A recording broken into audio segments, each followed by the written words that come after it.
ஐயா நீங்க ராதாகிருஷ்ணன்றவர் வந்து சாமிக்கு நங்கிலிகொண்டான்ல இருந்த கிராம ஆஃபீஸரா இருந்தவரு. சாமிக்காக ஃபுட்லாம் குடுத்து அனுப்பிச்சிருக்காங்க. சாப்பாடுலாம் குடுத்து அனுப்பிச்சிருக்காங்க. அந்த சம்பவங்கள கொஞ்சம் சொல்லுங்க. நங்கலிகொண்டான் வில்லேஜ் ஆஃபீஸர் ராதாகிருஷ்ணன் வந்து சாமி பார்த்தது வந்து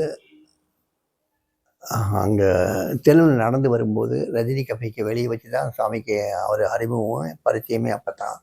அதுக்கப்புறம் நிறைய ஈடுபாடு ஒரு தடவை வர்றாரு. அவங்க அப்பாவை பற்றி சொல்கிறாரு. ஸோ அவங்க அப்பாவுக்கு சில இது கோயில் இந்த மாதிரி அருகம்புல் மாலை வந்து சமந்த விநாயகருக்கு போடுங்க, சரியாக போகுங்கிறாரு, சரியாக போகுது. அப்புறம் என்ன பண்ணுறாரு, இவங்க வந்து அப்போ சஞ்சாரம் பண்ணிக்கிட்டு இருந்தாங்க புன்னமரத்துக்கு கீழே. இன்னும் எங்கெங்கேயோ இங்கே பச்சையம்மன் கோயில் பக்கத்தில் உள்ள இடங்கள்ல, இல்லைன்னா அந்த ஈசானி மாடத்தில் சுடுகாடு பக்கத்தில் எங்கேயாவது இப்படி உட்காந்துட்டு இருந்தாங்க. நிரந்தரமாக சாப்பாட்டுக்கு எந்த ஏற்பாடும் பண்ணலை. அப்போ இதை பார்த்துட்டே இருந்து அவருக்கு ஒரு எண்ணம் வருது. தினமுமே அவர் ஊரில் இருந்து பட்டை சாதம் 2 பட்டை சாதம், அது பெருமாளுக்கும் அவருக்கும் 2 பட்டை சாதம் வாங்கி, சாமிக்கு ஒரு பாக்கெட் சீரட்டு வாங்கி, கொஞ்சம் புகையிலையும் வாங்கி அங்கேருந்து பஸ்ஸில் கொடுத்து விடுவார். சாமி வந்து சாமிகிட்ட முதல்ல இன்ஃபார்ம் பண்ணிடுவார். சாமி வந்து அங்கே வந்து பஸ் ஸ்டாண்டில், பழைய பஸ் ஸ்டாண்டு ரயில்வே ஸ்டேஷன் பக்கத்தில் இருந்தது.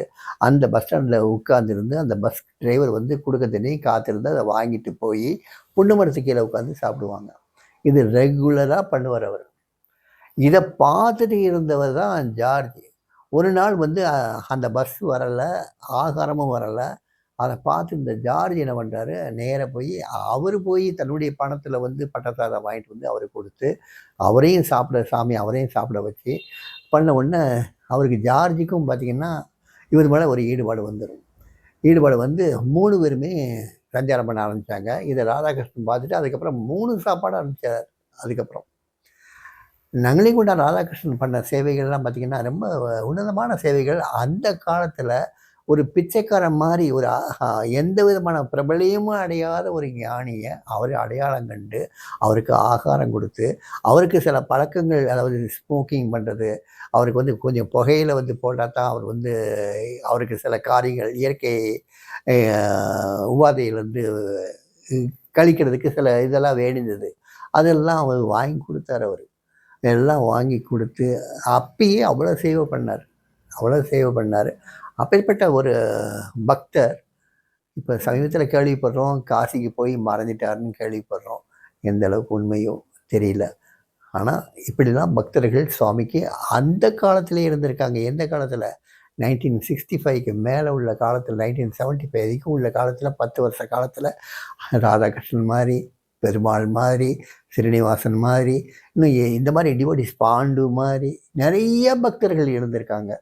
அப்பேற்பட்ட பக்தர்கள் எல்லாம் சேர்ந்து தான் சாமியை காப்பாற்றி நம்ம கையில் கொடுத்துருக்காங்க. நம்ம சாமி ஒன்றும் இப்படி ஒரு ஆசிரமத்தோடு வந்தவர் இல்லை, இந்த மாதிரி ஒரு சன்னத்திரி வீடோடு வந்தவர் இல்லை. சாதாரண புழுதியிலிருந்து வந்தவர்.